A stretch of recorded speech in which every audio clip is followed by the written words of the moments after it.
sehat selalu, sukses selalu. Semoga viewers YouTube-nya makin banyak. Dan jangan lupa ya guys, subscribe YouTube-nya di Edi Hasan Jurnalis Media.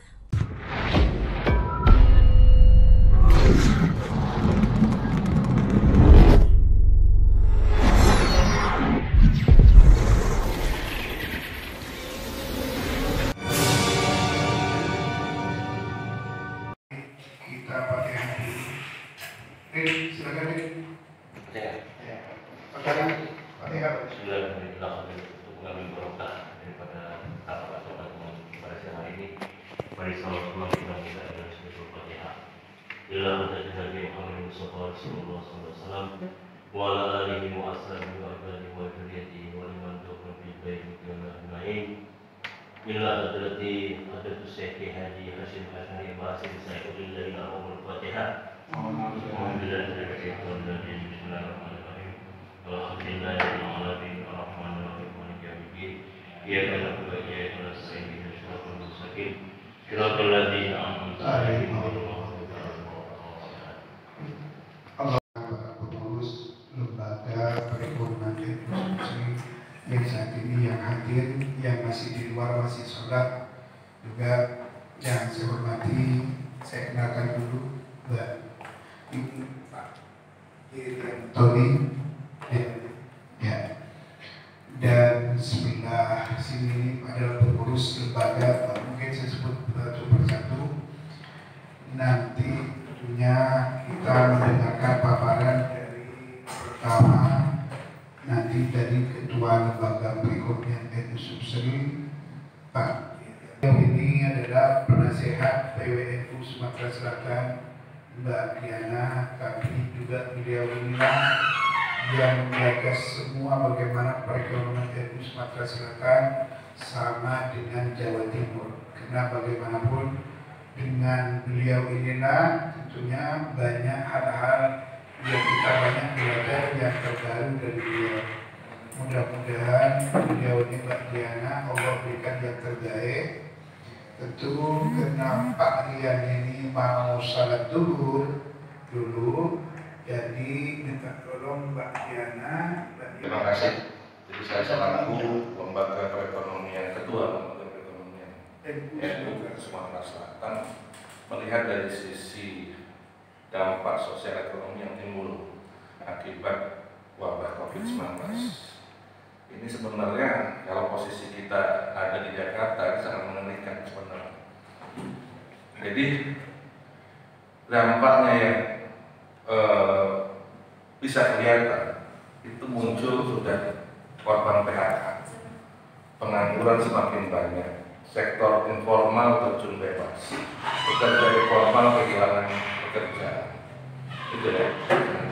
Ini sektor-sektor yang tahun 98 justru bisa menopang ekonomi Indonesia. Sekarang justru di tahun 2020 ini sektor ini yang terjun bebas. Dulu kita bicara fundamental ekonomi kita kuat karena UMKM kita kuat. Sekarang UMKM kita terjun bebas. Coba lihat dampaknya UMKM kita terjun bebas, sektor menengah sama sektor besar itu sudah terjun bebas juga. Itu ya. Nah, peran lembaga perekonomian Nahdlatul Ulama ini ke depan, kita coba nanti verifikasi, kita lakukan pendataan seberapa besar dampaknya terhadap masyarakat pelaku ekonomi di Sumatera Selatan. Kita akan melakukan berbagai kegiatan yang bisa recovery terhadap sektor ekonomi mikro, sektor UMKM, kemudian juga sektor dari pekerja informal, karena ini saling mendukung semuanya. Itu yang akan kita lakukan. Nah, dari sisi apa yang disampaikan oleh Ketua PWNU tadi itu benar. Kita lakukan sementara ini adalah membantu jangan sampai ada sektor UMKM di sektor rumah makan. Kita memberikan supaya mereka bisa bertahan hidup. Itu dengan makanannya tadi, nasi bungkusnya kita beli. Kemudian dengan dibelinya nasi bungkus tadi di rumah makan tadi, itu dia bisa bertahan. Nasi bungkusnya itu kita berikan kepada masyarakat yang miskin. kaum duafa ataupun pekerja informal, tukang ojek dan lain-lain, dia tidak mendapatkan penghasilan per harinya itu.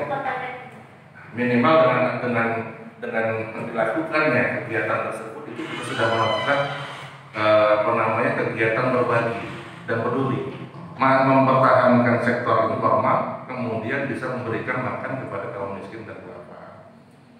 Itu yang bisa kita lakukan. Nah, harapan kita kepada pemerintah, apa yang disampaikan oleh Ketua PBNU, Kiai Amiruddin Nahrawi, benar, memang daerah padat penduduk, kemudian sektor pekerja informal, sektor informal itu sampai saat ini belum tersentuh. Baik itu masker, baik bantuan sembako, baik bantuan macam-macam, itulah yang sebenarnya menjadi kebutuhan mereka sehari-hari. Istilahnya itu dengan ada beras dibantu kecap sudah senang mereka. Nah, ini bantuan ini kalau bisa menjadi perhatian pemerintah sampai dengan 2 bulan ke depan. Ya, kita harapkan bulan Mei mudah-mudahan sudah reda.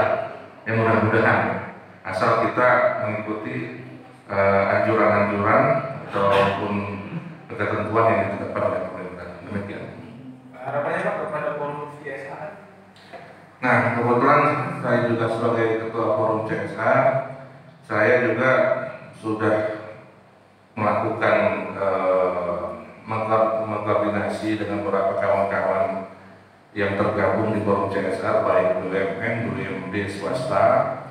Nantinya setelah bantuan-bantuan mereka ke pemerintah, kita akan geser bantuan-bantuan itu ke arah bantuan yang sifatnya bantuan sosial, bantuan miskin, kemudian sektor formal dan kerja informal, supaya kita bisa tetap bertahan dan tidak ada tolak di Sumatera Selatan.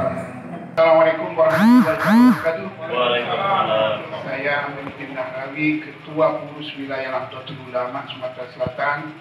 Tentunya alhamdulillah sudah selesai rapat bersama Ketua Lembaga Perekonomian NU Sumatera Selatan, Pak D. Riantoni. Tentunya alhamdulillah sebelah kanan saya adalah penasihat PWNU Sumatera Selatan, Mbak Diana, sekaligus beliau adalah di staf Menko Menteri Koperasi.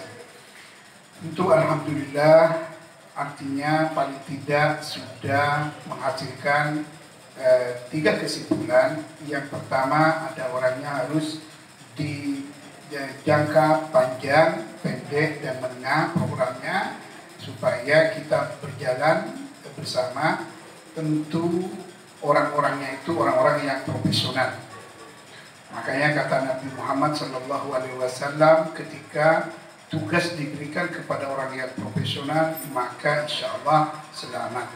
Tapi ketika diberikan kepada orang yang tidak profesional, maka rusaklah. Tidak usidal amru menjadi ahli pantati rusak. Ketika diberikan, kata Rasulullah, orang yang bukan profesional, maka tunggu kerusakannya. Inilah pentingnya pengurus wilayah Nahdlatul Ulama selalu komitmen bagaimana program itu sidik, amanah, tabligh, wakalah.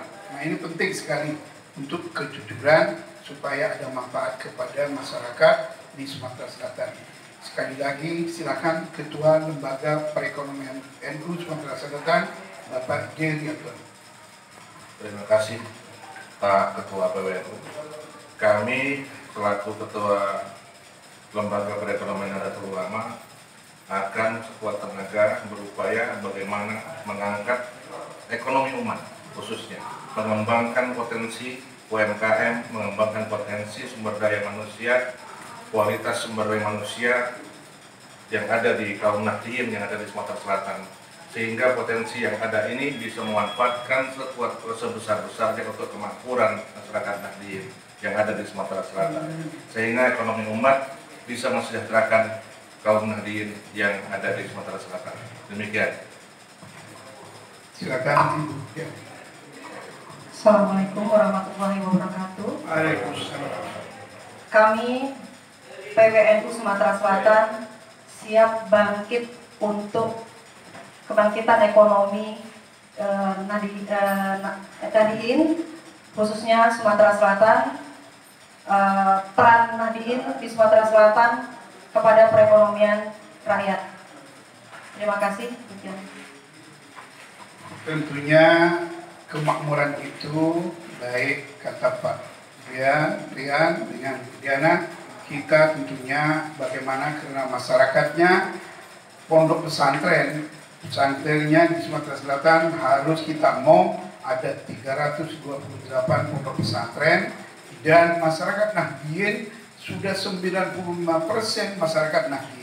Dengan demikian tentunya mari kita bersama supaya kita tidak kena corona, bersama-sama baca Bismillahirrahmanirrahim. Bismillahirrahmanirrahim. La yadurru ma'asmihi say'un bil ardi wala bis sama' wa huwas samiul alim.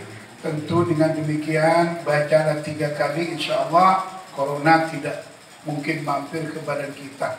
Pertama kita harus menjaga hifdzun nafs, menjaga diri sendiri dan kelompok jamaah Nahdlatul Ulama. Tentu saya harapkan 17 PT pengurus cabang Nahdlatul Ulama, ayo kerjasama dengan pemerintah, kabupaten kota yang ada, MWC di tingkat kecamatan, ranting dan anak ranting di tingkat kelurahan.